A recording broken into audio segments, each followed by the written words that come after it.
ત્યારે કહેવાનું મન થાય કે કેવી જગ્યા છે જે કે થોડા હનુમાનજી મહારાજની જગ્યા, અને તે જગ્યા આવા હનુમાનજી કે જે મા સીતાની શોધ લેવા માટે થઈ અને દરિયા કિનારે બધા બેઠા હતા, તે વખતે બધા આ દરિયો કેવી રીતના પાર કરાય એના માટે બધા લાઈનબંધ બેઠા હતા. હનુમાનજી પણ તેમાં બેઠા હતા બધા ભેગા.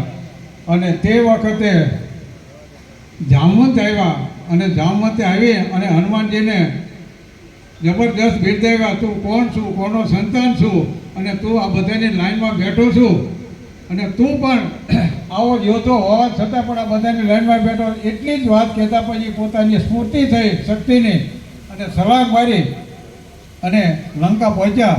એમ આ બધા વિસ્ફૂર્ત થયેલા ખેડૂતોને જામવંત જેવા આપણે પટેલ સાહેબ, પછી કૃષિ યુનિવર્સિટીના સાહેબો ચાવડા સાહેબ આવા જામવંત રૂપે આવ્યા અને આ બેઠેલા હનુમાનની બધાની સ્ફૂર્તિ કરાવી કે તમે જ કરી શકશો.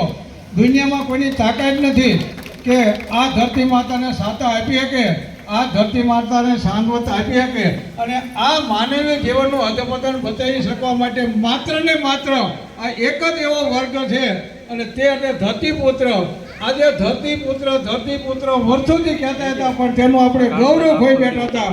ત્યારે આમાં રાજ્યપાલજી, આપણા ગુજરાતના દેવવ્રત સાહેબ રાજ્યપાલ અને આવા અધિકારીઓ આપણી સાથે મળી અને આપણને આવી પ્રેરણાદાયક વાતો કરી.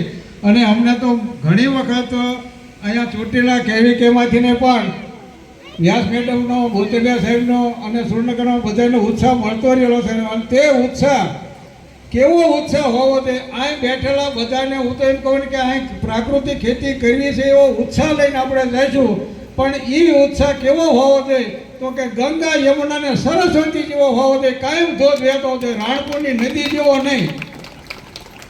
રાણપુરની નદીમાં ઘડીક પૂર આવે પણ હાથે પર ભાઈલી ન ભરાય. આવો ઉત્સાહ લઈને આપણે જવાનું નથી. ગંગા, યમુના ને સરસ્વતી જેવો આપણે ઉત્સાહ લઈને જઈશું. અને આવી પ્રેરણાદાયક વાતો માત્ર ને માત્ર ચોપડામાં નહીં, માત્ર ને માત્ર ખોરપરામાં નહીં, પણ તે ખરેખર આપણી કૃતિમાં લાવવાની છે. અને જ્યારે આવી વાતો આપણી કૃતિમાં લાવશું અને આ માનવ સમાજને અધપતન થતું અટકાવશું, ત્યારે મા ધરતી ખુશ થાય છે.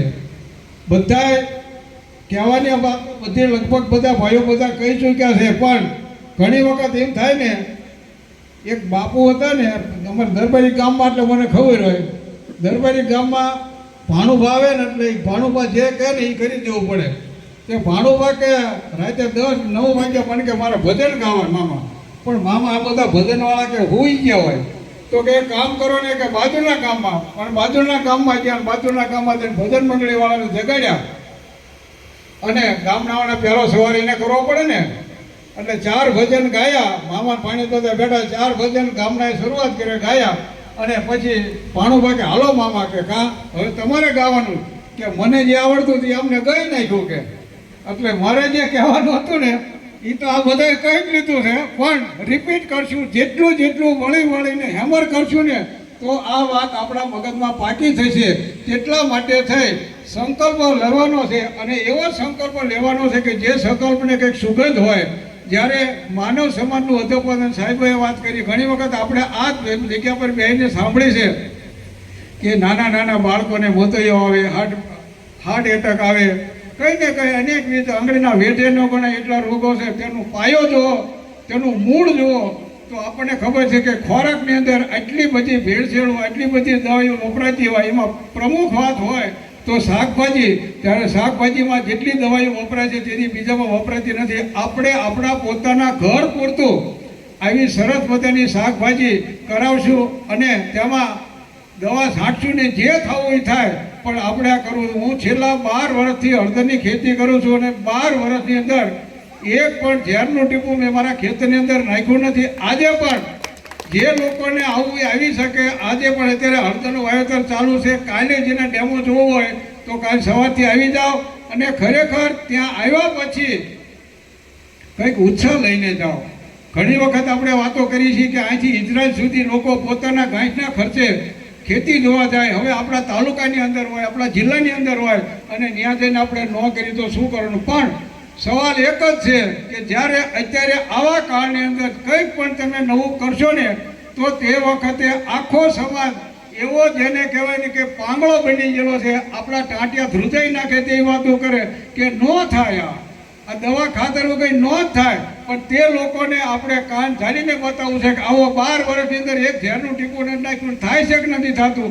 એ આપણે તમને ચિત્રેલો આછી નથી દેખાડવો, હાલતો ચાલતો આછી દેખાડવો છે. ચિત્રેલો આછી નહીં મજા આવે, પણ હાલતો ચાલતો આછી જો હોય ને તો ત્યાં વડોદરાઓ.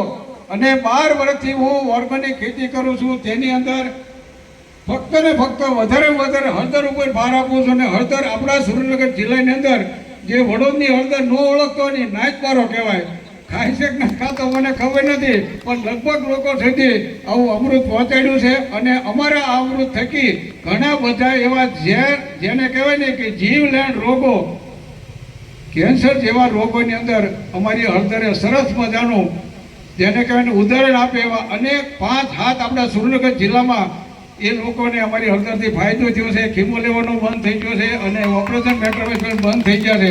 આવી સરસ મજાની પ્રાકૃતિ હું એક નહીં, આજે તમે બધા આપણે સાથે મળીને કરવી તેવી આપણને આ ગેથળા હનુમાનજીમાં બેઠા છીએ તે વખતે તે આપણે વિસ્ફૂર્તિ થયેલાને બધી સ્ફૂર્તિ આપે અને આવી કરવાની શક્તિ આપે એવી ભગવાન હનુમાનજીને પ્રાર્થના કરીને વિરમું છું. કારણ કે પહેલાં ભોજન અને પછી ભજન.